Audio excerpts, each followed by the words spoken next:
Hi guys, welcome to my channel. This is my first video. Vijayawada నుండి అమ్మమ్మ వాళ్ళ ఇంటికి వెళ్ళాము. అక్కడ కొంచెం సేపు ఉన్నాము. అక్కడ నుంచి నాగాలంక వెళ్ళాము. ఎందుకనంటే చేపలు రొయ్యల కోసం. అక్కడ బాగుంటాయని పిన్ని చెప్పింది. స్టార్ట్ అయ్యాం పిన్ని, నేను, చెల్లి. సో అలా అమ్మమ్మ వాళ్ళ ఇంటి దగ్గర నుండి స్టార్ట్ అయిపోయాము. సన్మామ మామూలుగా లేడు, మా కోకు సైడ్ కొట్టేస్తున్నాడు. అలా డెస్టినేషన్కి రీచ్ అయిపోయాం. రొయ్యలు చాలా పెద్దగా ఉన్నాయి అండ్ ఫ్రెష్గా కూడా ఉన్నాయి.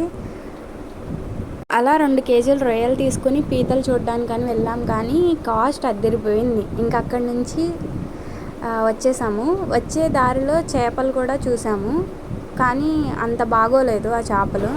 ఇంకా అక్కడి నుంచి ఇంటికి రిటర్న్ అవుతూ మధ్యలో మ్యాంగో ట్రీస్ కనిపించాయి. ఇంకా నాకు కోసుకోవాలనిపించి బండిని పక్కన పెట్టి దొంగతనం చేస్తున్నాము. ఒక ఆంటీ ఎందుకు కోస్తున్నారు అని చెప్పేసి వెనకాలే వస్తుండగా అక్కడి నుండి వెళ్ళిపోయాము. ఈలోపు మా చెల్లి గంగాధర్ దగ్గరికి వెళ్తున్నారని చాలా ఎగ్జైటింగ్గా ఫీల్ అవుతుంది. తర్వాత తన రియాక్షన్ చూడండి మీరే. అలా ఆయన దగ్గర సోడా తాగి ఒక ఫోటో దిగి అక్కడ నుండి రిటర్న్ అయిపోయాం. సపోర్ట్ చేయడం మర్చిపోకండి గాయస్. బాయ్.